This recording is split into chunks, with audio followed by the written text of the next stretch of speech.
경찰 공무원으로 약 한 29년간 뭐 재직하다가 계급 정년으로 퇴직했습니다. 퇴직하고 나서 지금 현재 강남 세곡동에서 네. 부동산 공인중개사를 지금 하고 있습니다. 현재 시장 분위기가 좀 잡잡하게 이렇게 좀 가고 있지 않습니까? 네. 지금 현재의 분위기를 좀 어떻게 보고 계시고 앞으로 집값이 어떻게 될지 이 두 가지 궁금합니다. 지금 부동산 시장은 매수자, 이 매수 심리는 완전히 좀 죽은 상태고 당분간은 아마 상승으로 반전되기가 좀 힘들 걸로 좀 보고 있습니다.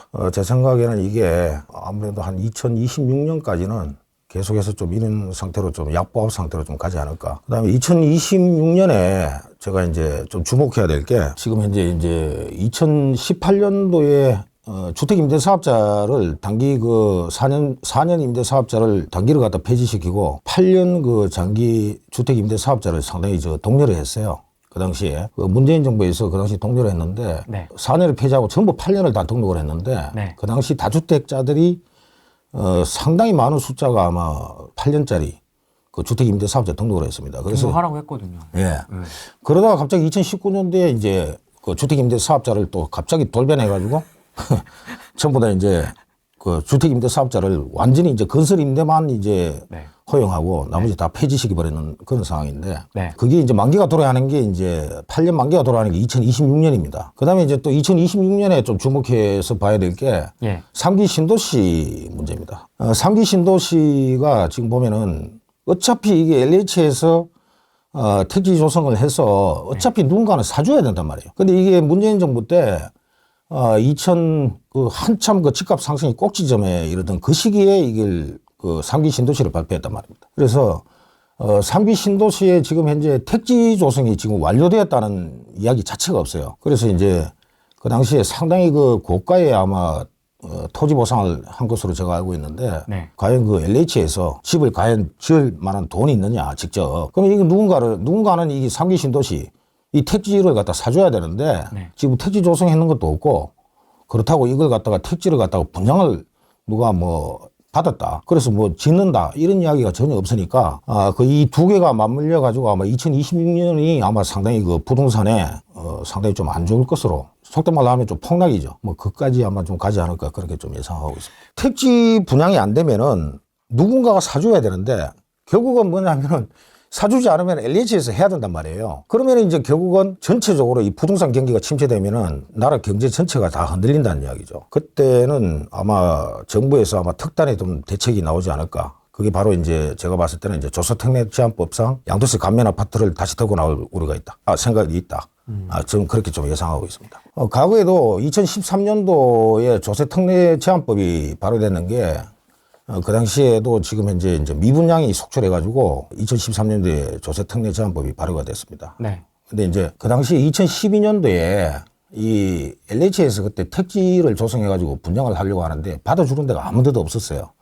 결론은 뭐냐 하면은 LH에서 택지 조성해놓은 걸 이 받아주는 데가 없으니까 건설사에서 누구 하나 어디 받아주는 데가 없으니까 나온 특단의 대책이 2013년도에 나온 겁니다. 조세특례제한법이. 그래서 내가 봐서는 부동산의 어떤 주기로 봤을 때 이게 아마 2026년도에 아마 굉장히 그 좀 피크에 이르지 않을까. 미분양이. 예. 그래서 이제, 이거하고 맞물려 가지고 앞으로 제가 말씀드리는 이제 주택임대 사업자 2018년도에 등록했던 거하고. 네. 뭐 기존에 이제 지금 현재 서울에는 뭐 아파트 새로 지을 땅은 없습니다. 아마 재개발로 해가지고 새로 짓는 뭐 아파트 말고는. 네. 그래서 아마 2026년도에 아마 이게 두 개가 맞물려 가지고 상당히 좀 부동산 전체적으로 시장에는 좀 안 좋은 영향이 많이 좀 갈 것으로 그렇게 좀 예측을 하고 있습니다. 아파트를 새롭게 뭐 짓는 게 문제가 아니고 기존에 있는 아파트 공급이 사실은 지금 현재 공급이거든요. 자꾸 뭐 새로 짓는 아파트만 공급이 아니고 네.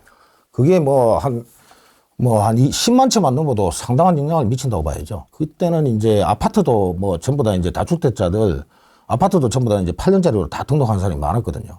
그게 아마 2026년도에 상당히 좀 피크를 이루지 않을까. 대거 좀 매물로 나올 것으로 그렇게 예상하고 있습니다. 그래서 지금 현재 당분간은 지금 현재 뭐 무주택자이신 분들은 네. 뭐 제가 이제 책에도 그런 이야기를 넣었지만은 네. 조세특례제한법상 양도세 감면 아파트 반드시 나올 것이다. 그때까지 때를 좀 기다려라. 이렇게 좀 말씀을 드리고 싶어요. 근데 2026년도가 아니면은 2027년도 아마 그때는 지금 현재 이제 또 대통령 선거가 아마 있을 것으로 예상되는데 그러네요. 제 생각에는 아마 2027년도 즈음에 아마 좀 다시 한 번 더 조세 특례 제한법상 양도세 감면 아파트가 한 번 더 나오지 않을까. 그러면 무주택자분들은 26년, 27년 정도까지 기다려라. 기다려야 돼요. 아, 기다려라. 무조건 기다려야 돼요. 아, 무조건 기다려라. 그리고 아파트 청약 점수를 계속해서 청약 통장을 유지하고 계속 가점을 올려야 돼요. 조특법이 발효되면은 그때부터 청약 경쟁률이 급격하게 올라갑니다. 사람들이 아무도 부동산에 관심이 없을 때 그게 기습적으로 발표가 돼요. 대부분은 2026년만 되면은 네. 거의 부동산에 대한 관심이 완전히 다 끊어질 거예요. 제 경험상 그렇습니다. 과거에도 그랬고. 그래서 이 역사는 반드시 되풀이 반복된다는 거, 그걸 좀, 알아두셨으면 좋겠고, 남들이 다 부동산에 관심이 다 없어졌을 때, 네. 그때 공부를 해야 된다. 지금은 아니네요, 확실히. 지금 막 단톡방에서도 활발하게 이야기 나누고 있거든요. 지금 저는 이제 공인중개사로 이제 실제로 이제 기업 공인중개사로 현직이 있다 보니까 네. 부동산의 흐름을 갖다가 속말 해가지고 손바닥 들여다보시 좀 볼 수가 있어요. 뭐 제가 좀 약간 좀 과장된 표현인지 모르겠지만은 전화 통화 횟수나 또 사람들이 이제 집을 구하러 뭐 오시는 손님들 네. 뭐 이런 분들 말을 들어보면은 네. 아 지금 현재 부동산 시장이 어떻다. 저는 현장에서 이제 굉장히 좀 많이 느끼죠. 네. 저는 뭐 이게 뭐 단독주택이나 뭐 다가구 주택만 하는 것이 아니고 또 아파트도 같이 하고 있기 때문에 네. 뭐 종합적으로 다 하고 있기 때문에 부동산 시장 흐름이나 이런 것을 현장에서 제일 먼저 좀 피부로 좀 느끼고 있죠. 지금 상황은 어쨌든 좋지 않다. 굉장히 좋지 않은 상황이. 무주택자분은 좀 더 기다리시고, 네. 1주택자분들은 네. 갈아타기 하시는 거는 뭐 괜찮지 않을까. 그게 이제 2021년도 고점 대비해가지고, 네. 지금 현재 고점 대비해서는 한 20% 정도가 20%에서 대부분 다 떨어진 상황인데, 20에서 한 30%까지는 아마 2026년까지는 아마 제가 좀 봐야 된다고 생각하고 있습니다. 2021년도 고점에서 한 30% 하락했는 거. 네. 뭐 그쯤에서 아마 대충 멈추지 않을까. 한 번 더 이제 하락이 온다는 이야기죠. 그렇다고 저는 하락론자는 아닙니다. 네. 뭐 무턱대고 그냥 무조건 하락론자를 이야기하는 건 아니에요. 그래서 이제 부동산은 처음에 들어갔을 때 매수 타이밍이 어떠냐. 매수를 타이밍을 잘못 잡으면은 굉장히 그 힘들어집니다. 그래서 부동산은 그 주기가 있기 때문에 어떻게 하든지 매수 타이밍을 잘 잡아야 된다. 그거는 무주택자든 1주택자든 네. 뭐 어떻게 하든지 간에 조특법상 양도세 감면 아파트 주택수 제외 되는 이 아파트를 무조건 노려야 된다. 그리고 그 아파트를 당첨되지 않는 한은 절대로 부자로 될 수 없어요. 아파트를 가지고 부자가 되는 거는 제가 봐서는 불가능합니다. 지금 현재 시점에서는. 그래서 그 때를 기다려야 된다. 이 사이클이 엄청 기네요, 그러면. 지금 현재 대한민국에서 부자가 될 수 있는 기회는 98년하고 2013년 두 차례의 기회가 있었습니다. 아, 여기 써있네요, 그러네요. 네. 이거는 역사가 경험적으로 증명해요. 이게 이제 보면은 15년 주기인데 이게 이제 2013년도에 99조 조세 특례 제한법 99조 2항이 나왔는데 네.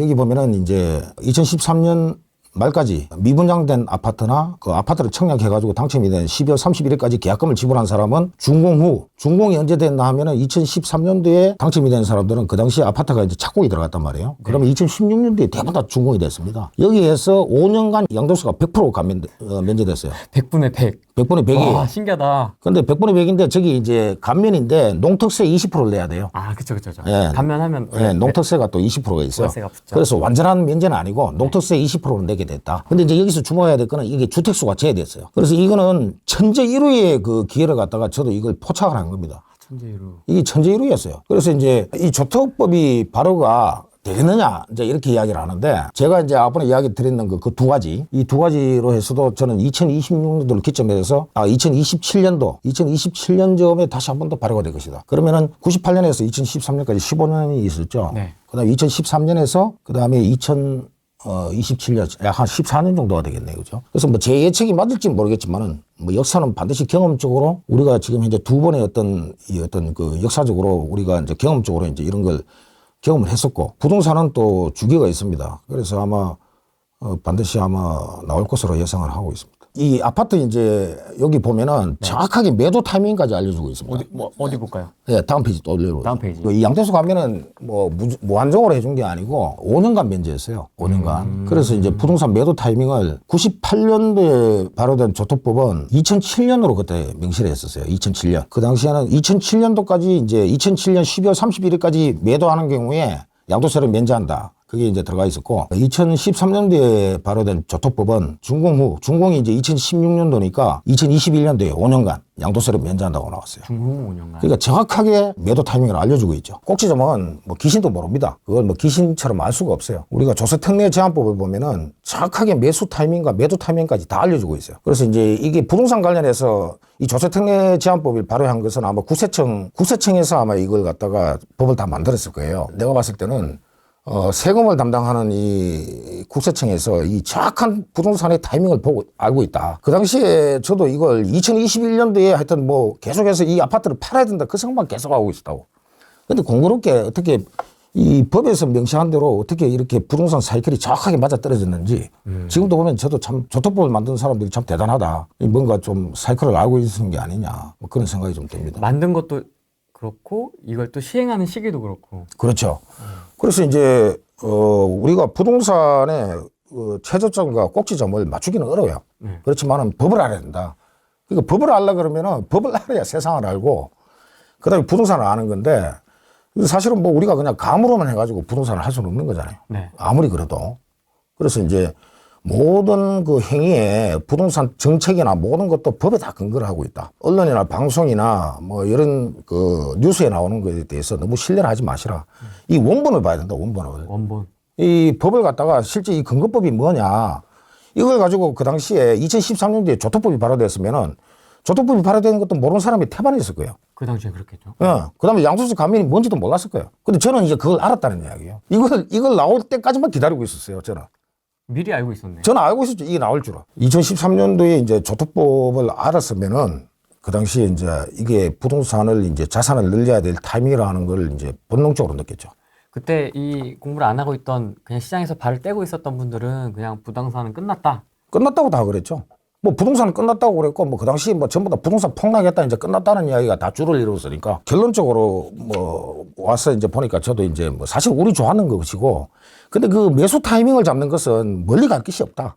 이 부동산 정책이 발표되면 그 근거법이 뭐냐. 그냥 이게 언론에서 뭐 정리해가지고 나오는 것을 보시면 안 되고 국가법령정보센터가 있어요. 네. 그 들어가가지고 찾아봐야 돼요, 자기가. 모든 것은 이 법에 근거해가지고 모든 게 다 나옵니다. 이 법을 모르고 부동산을 막 투자를 하고 이런 거는 아주 무모한 짓이에요. 가점이 그 당시에 제가 이제 집을 하나 있다가 그때 팔았어요. 예.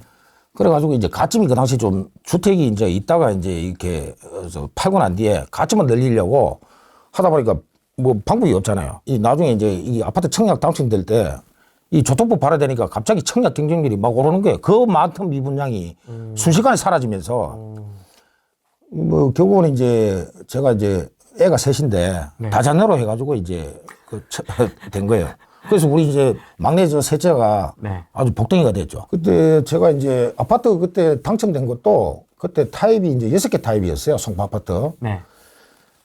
거기에서 이제 그 청약하면서 일주일 내내 고민했어요. 그 중에서도 제일 인기 없을 타입으로 들어간 거예요. 당첨 확률을 높이기 예, 위해. 예. 제일 인기 없을 것으로. 그 당시에 이제 제일 인기 있었던 타입이 다른 타입이 있었는데 그 타입은 C타입인데 그 타입은 경쟁률이 29대 1이었어요. 근데 제가 들어가는 거는 1.8대 1이었어요. 1.8대 1이었어요. 근데 이제 제가 이제 지금 말씀드리지만은 아파트는 타입이 뭔가 이거 아무 소용이 없어요. 아파트는 무조건 오를 때 같이 오르고 내릴 때 같이 내리고 청이고 향이고 다 필요 없어요. 그냥 오를 때 같이 오르고 같이 다 내려요. 그냥 무슨 뭐 노동항이 뭐 뒤에 오르고 뭐 그런 거 없어요. 다 똑같이 오르고 다 똑같이 내려요. 그걸 갖다가 뭔 청이 어떠니 향이 어떠니 뭐 저청이 어떠니 그거 다 필요 없어 그거. 강남 가고 노도강 따라가는 거 아닙니까? 아이 그런 것도 안 해요. 오를 때 다 같이 오르고 아파트는 나는 그 공직에서 하면서도 아파트는 뭐 청을 보고 향을 보고 이런 사람도 보면 내가 웃겨가지고 아니 그건 뭐 청을 보고 향을 왜 봐. 아파트는 오를 때 같이 오르고 같이 때리는데 그 정도의 차이만 있지. 아파트를 이렇게 매수하는 거는 네. 타이밍이 중요한 거예요. 청과 향이 중요한 게 아니라고. 그리고 대단지 아파트 그거 좋아하지 마세요. 왜요? 대단지가 좋을 게 뭐 있어. 대단지가 좋은 거. 대단지 가면은 말이 많고 시끄러워. 말이 많고 시끄럽고 그 뭐가 그게 좋다고 나 가는지. 커뮤니티도 좋고. 대단지가 좋다는 거는 재건축을 하기 좋다는 거야. 재건축을 저층에다가 그런 차원에서 대단지가 이야기했지. 이게 한번 아파트가 폭락하기 시작하면은 이 대단지는요 굉장히 취약해요. 이 파는 사람이 너무 많아가지고 한번 떨어지면은 그냥 걷잡을 수 없어요. 한번 떨어지기 시작하면은 아파트를 살 때는 타이밍입니다. 타이밍. 그래서 제가 이제 감히 말씀드리는데 네. 조토법이 나올 때까지 무조건 기다리세요. 몰라 1주택자분이 뭐 갈아타기 하시는 거는 네. 갈아타기 하시더라도 좀 대형 평수 가세요. 이제는. 왜냐하면은 지금 중소형 평수는 앞으로 인기가 없을 거예요. 왜요? 왜냐하면 지금 현재 중대형이 굉장히 귀해요. 중대형이 귀하다고. 중대형이 지금 현재 전체 아파트의 한 10%도 안 돼요. 지금 40평 이상을 이야기하는 거예요. 그래서 이제 갈아타기를 하신다 그러면은 지금 현재 34평을 가지고 계시면은 네. 40평 이상으로 갈아타기 하는 건 괜찮아요. 근데 34평이 있는데 34평으로 간다. 이거는 저는 반대합니다. 앞으로는 중대형이 희소성 때문에 굉장히 앞으로 저 하방 경지성을 유지할 거예요. 저는 그렇게 예상합니다. 떨어지더라도. 떨어지더라도 굉장히 하방 경지성을 유지한다.